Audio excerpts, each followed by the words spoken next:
Bilang ho ng naitalang nasawing rebelde sa naturang engkwentro, dyan partikular na sa Northern Samar ay nadagdagan pa. May balita ang Bombo Radio Tacloban.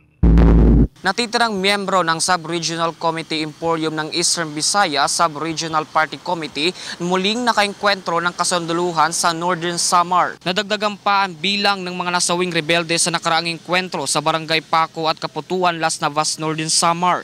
Unang nitong nakaengkwentro nila ang Sub-Regional Committee Emporium ng Eastern Visayas Sub-Regional Party Committee noong nakaraang araw kung saan nagresulta ito ng pagkapatay ng 6 na rebelde. Ayon kay 18th Infantry Division Philippine Army Division Public Affairs Officer Captain Jefferson Mariano, habang nagkakaroon sila ng hot pursuit operation sa lugar kung saan nagkaroon ng engkwentro noong nakaraang araw, may natagpuan pa ang kanilang grupo ng isang bangkay ng rebelde. At sa araw din iyon, muli nilang nakasagupa ang mga natitirang miyembro ng Communist Terrorist Group o CTG na nagresulta ng pagkamatay ng 2 rebelde at pagkakakumpiska ng ilang uri ng armas. Sa nasabing sagupaan, pinaniniwalaang napatay ang leader ng mga ito na kinikilala si alias Ariel Basilca, Aris at Monmon.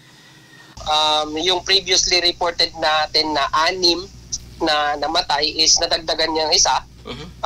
Kung maaalala natin, noong December 2, is nagkaroon ng enkwentro between the troops of 19th Infantry Commando Battalion and between members of the Sub-Regional Committee Emporium ng Eastern Visayas Regional Party Committee that resulted nga to the recovery of 6 cadaver, including yung pinaniniwalaan na leader ng grupo na si Ariel Basilca alias Aris and si Monmon na kung saan isa ring leader doon or top officials ng Communist Terrorist Group.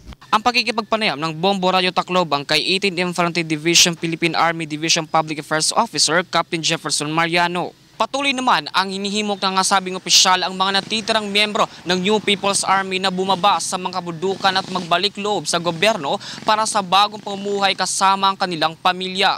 At mula dito sa himpilan ng Bombo Radio Tacloban, ito si Bombo Jake Pagipo para sa #1 and most trusted radio network in the country, Bombo Radio Philippines, Basta Radio, Bombo!